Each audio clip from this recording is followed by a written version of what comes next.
It's definitely a little nerve-wracking. First home opener is always packed. Like everyone's there. It's at least the first game. If someone's gonna go to a game, they're gonna go to the home opener.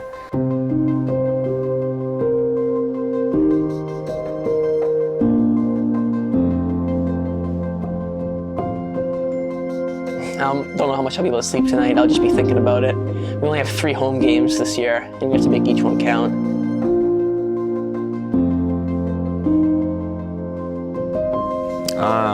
I think it's gonna be pretty cool because I know when I was up in the stands supporting my friends, now I get to be out there and have all my friends be up there and kind of support me, and I feel like it'll be pretty cool.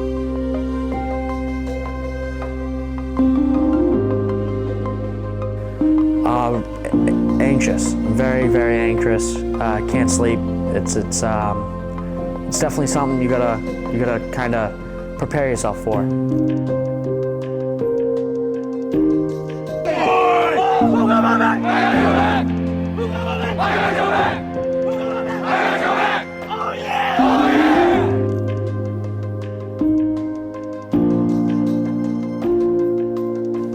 For me personally, I've been on huddle, watching the film, getting to know Greater Lowell again because I played them last year. I made a bunch of mistakes last year during the game. This year I don't want to make those same mistakes, but I know that we have to win this game.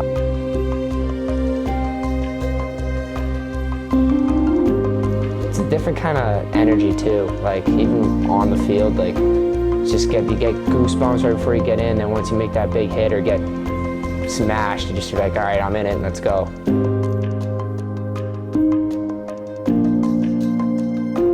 I'm excited, a little nervous though, definitely a little nervous, but definitely excited to play on Friday night.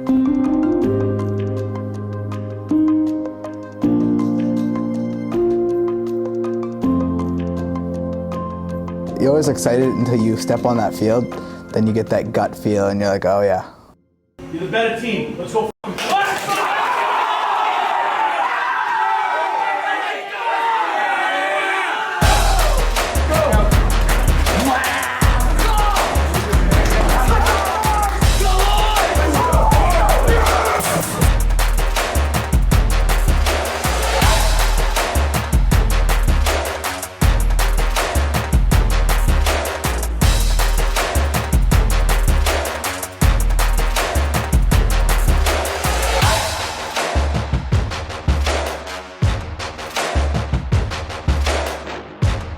Under the Lights is powered by Mayflower Recovery and Rocco's Restaurant and Bar. Absolute must win. If we have any plans of making the playoffs, we need to take care of business Fridays. I can't lose another game. We need to win this game, like a must win. Motivation right now is at an all-time high. Like I could not be more excited for a game. Like we really need to win this game. Like our schedule down the line is only gonna get harder. QB, he's new, but I have faith in him. He's an athlete. Roque's going to start. We got the clearance yesterday.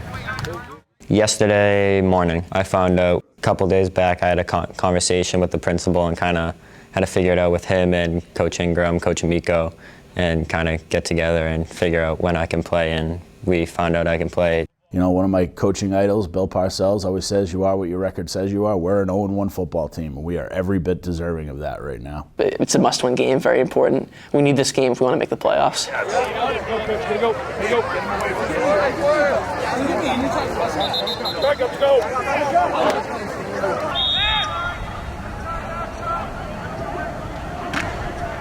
We got to come out with energy. We've just been dead the past couple times we've played other teams.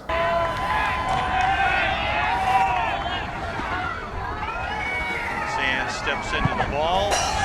Good end-over-end kick taken inside the 10. Picked up the 6-yard line and bobbled. Comes right up the middle, finds some good running room. Come out ready to play right away from the first snap. Keep hitting them and don't stop until after the game.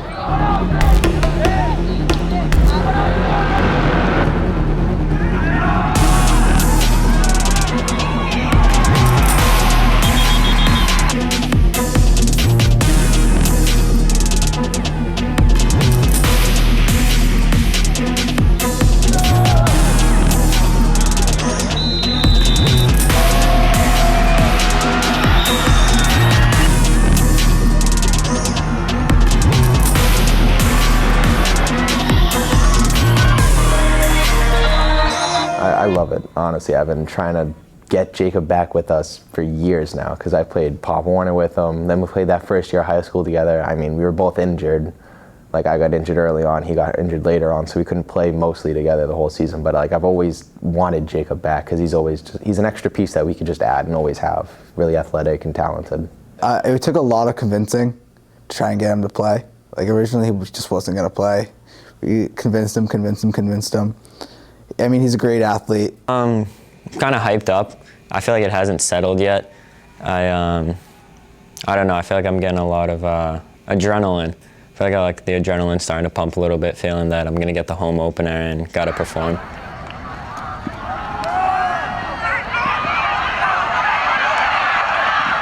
He's a fantastic athlete. He gives us something we didn't have. We can actually throw the ball down the field. You know, Michael, God love him, and Colin obviously is going to be a fantastic quarterback. But you know, Colin's young and his arm strength is still limited because he's young. Michael is not a quarterback, and his arm strength is what it is. Like, he's not going to be throwing dimes down the field. This kid can throw the ball down the field. I wouldn't say laid back, but I wouldn't say nervous at the same time. Like, I'm really excited to get back out there and play, and I feel like I'll do some pretty cool things on Friday night.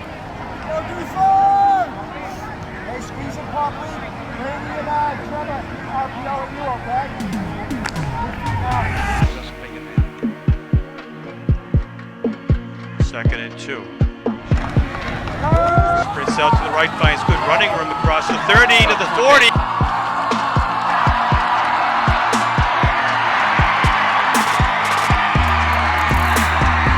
Finds running room to the 50. Could go all the way.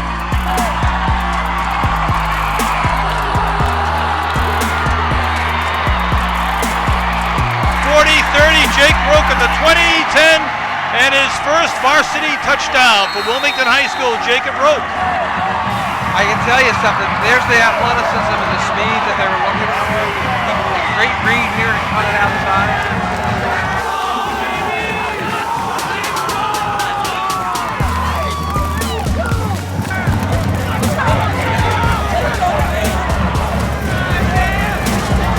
In at the guard position. Okay, so Lawler holds, Sands ready to kick it for the extra point. The kick is up, and the kick is good. So it's Jake.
by Febo with the 30. Fights his way back out to the 35-yard line, but the Wildcats will take over. Roque again in the shotgun. Hand off to Lawler and then a reverse. Second time. And we'll see who recovered the ball. Greater Lowell says they have it, and they do. Inside the 20-yard line. I think, Chris, what do? Don't fumble. So don't turn it over, they turn it over. That's the exchange. That's the second time in 2 weeks.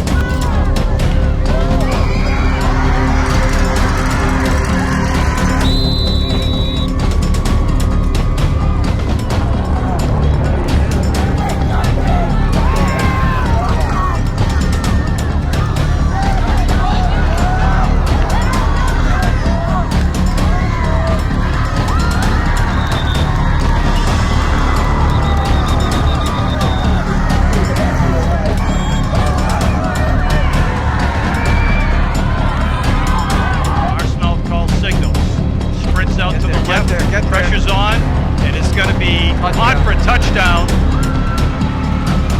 That's Axel Diaz on the 2-yard completion for the touchdown. 7 seconds to go in the first half. So the turnover through Austin Cook. Kick is good. not the way, again, the script wasn't written to do that. You know, I like them to be aggressive. I thought they aggressive. Back to pass, pressure's on, a screen pass that's complete at the 50, to Lawler, to the 40, to the 30, still going. Almost lost his underwear, but he's taken down at the 25-yard line. A good play by the Wildcats, no flags in the play. That should bring it to the end of the first half.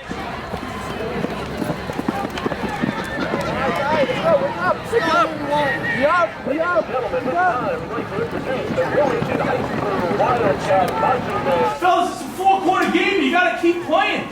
After that first touchdown, it's like, we're like, yeah, there's going to be a party. I mean, I love it. I love the atmosphere. I love the people. I love the community that surrounds it. It's a family, you know. I enjoy my time on the team, and I enjoy my fellow teammates, you know. And it pushes me to, you know, keep my grades up, keep working, and constantly get better. I would say I'm a tough player. Always have been. I've always been pretty aggressive, you know, not one to shy away from contact. He's just a dog. He'll do like the hard plays for you. He'll run extra. He'll do whatever it is to like get the tackle, get the ball, all that. And then he'll also hype you up and make sure like everybody's up. Knowing his story, like you can only just be like positive around him. Like the fact that he's one of the most positive kids on the team, no matter what, from what he's gone through, it's awesome to see. He's always happy. He's always trying to cheer other people up too. He's never like, even if when he's down, he never shows it. He's just always out there working hard, setting a good example for everyone, making everyone happier. I've been in foster care for 3.5 years now, about that. It's been hard, moving house to house. I haven't always had a constant assurance of where I will be every day, what house I'll live at, you know, and it's something that I just keep in the back of my mind and push through my day and just keep going. But the knowingness of maybe being moved or not, there's been many times I wasn't even sure if I was going to be able to play football here. And that sucked. It wasn't fun to think about. I pushed in the back of my head, you know, and I've had a lot of different things happen to me in my my life, just tough things. But I just keep going. It just makes me stronger and just keep pushing. It's definitely a very tough situation, something like a high schooler shouldn't have to go through.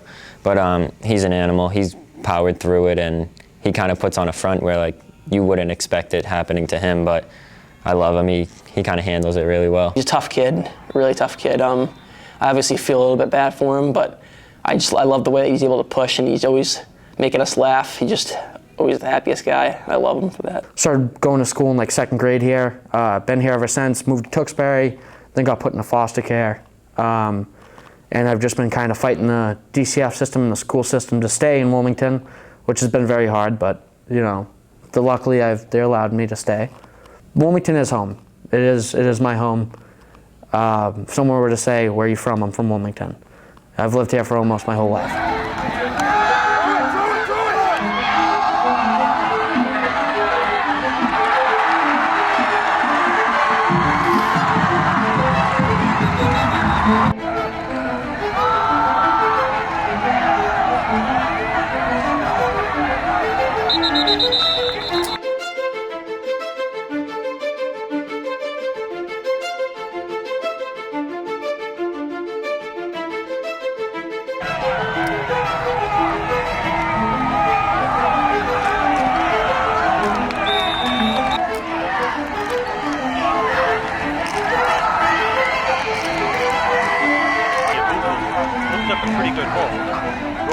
Out to the right, looks downfield. The edge, Jake. Cuts the corner, and he's going to be just shy of the first down.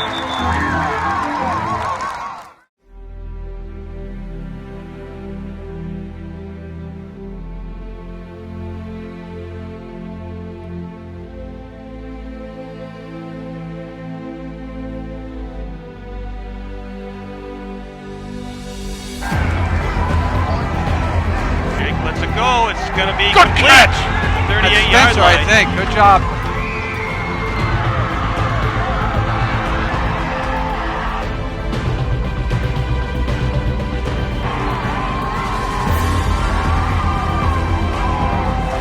Line. Roque back to pass. Man is Got wide it. open. Get it, Michael. Lawler's Get out of got it. bounds. Get out of bounds. Get out of bounds. At the 30, and he steps job. out of bounds at the 25-yard line.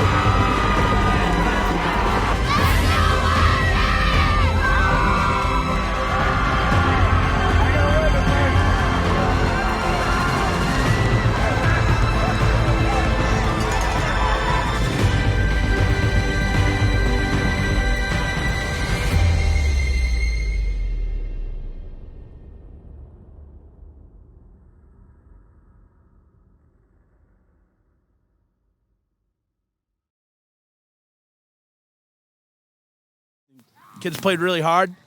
Unfortunately, it wasn't for lack of effort. We just made too many mistakes. Down there, we have a chance to get a stop, and we blow a coverage. We fumbled the ball all over the place tonight. So we just need to be better.